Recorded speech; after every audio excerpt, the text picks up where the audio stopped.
আসল সত্যি এলো সামনে। তুমি আশেপাশে থাকলে কেন ছাড়লেন অভিনেত্রী অঙ্গনা রায়? তার পরিবর্তে কেনই বা বেছে নেওয়া হলো রুকমা রায়কে?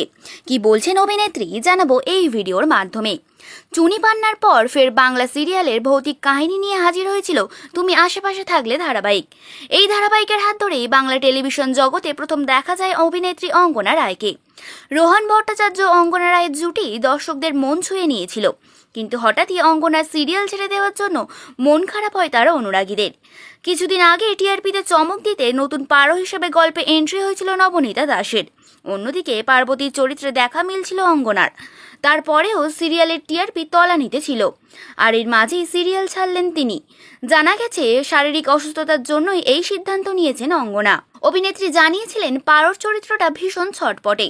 আমায় ডাক্তার এখন কিছুদিন বিশ্রাম করতে বলেছেন, তাই এই চরিত্রটা এখন আমার পক্ষে করা একেবারেই সম্ভব ছিল না। অন্যদিকে অভিনেতা রোহন ভট্টাচার্য বেশ কিছু ছবি পোস্ট করে লেখেন, আমি আর আমার পেন কিলার, তাড়াতাড়ি সুস্থ হয়ে ওঠো। অভিনেত্রী সিরিয়াল ছেড়ে দেওয়ার জন্য তার যে মন খারাপ তা স্পষ্টই বোঝা যাচ্ছে। এছাড়াও আরও একটি কারণ সামনে এসেছে। অভিনেত্রীর আসন্ন সিনেমা ও ওয়েব সিরিজের একাধিক কাজ। পারিয়া 2 সিনেমা ও অনেক ওয়েব সিরিজের কাজ তার হাতে রয়েছে। এখনই আর ছোট পর্দায় নয়, ওয়েব বা সিনেমাতেই কাজ করবেন তিনি, এমনটাই জানান অঙ্গনা।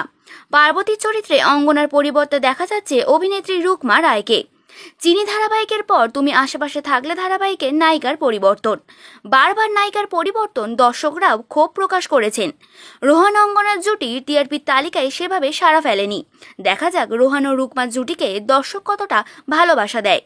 আপনাদের কি মতামত তা অবশ্যই আমাদের কমেন্টের মাধ্যমে জানাতে পারেন।